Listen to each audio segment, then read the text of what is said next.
If you want to save a document in OneDrive in Microsoft Word 2016, this quick guide will show you exactly how to do it step by step. Saving to OneDrive is a great way to keep your files backed up, access them from any device, and make sure your work is always synced safely in the cloud. So whether you're working on a school project, a business document, or personal notes, this is a simple skill that can save you a lot of time later. If this video helps, please hit the like button and subscribe for more easy Microsoft Word tutorials. Now, let's jump right in. First, open Microsoft Word 2016 on your computer. Once Word is open, either create a new document or open an existing one that you want to save to OneDrive. If you've already started typing, that's perfectly fine too.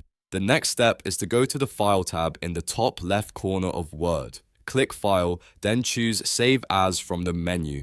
This is the option you need because it lets you pick a new location for your document. When the Save As screen appears, you'll see a list of locations. Look for OneDrive and select it. If you're not already signed in, Word may ask you to log in with your Microsoft account. This is completely normal and it's required so Word can connect to your OneDrive storage. Go ahead and sign in with the Microsoft account that you want to use for saving your files. After that, Word may ask you to choose a folder location inside OneDrive. You can save it in the default folder, or you can pick a specific folder if you want to keep your files more organized. For example, you might use a Documents folder, a Work folder, or a School folder. Once you've selected the location, click in the file name box and type the name you want for your document. Try to choose a clear name so you can find it easily later.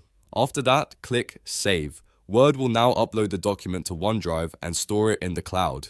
Once it's saved, any future edits you make to that file can automatically stay synced to OneDrive, which means you won't have to keep saving copies manually every time. This is especially useful if you want to open the same document later from another computer, tablet, or even your phone. And that's it. You've now saved a document in OneDrive using Microsoft Word 2016. From here on, your file is much easier to access, share, and protect. If you found this tutorial helpful, please give it a like, subscribe for more Microsoft Word tips, and leave a comment if you want to see more step-by-step guides like this one. Thanks for watching, and I'll see you in the next video.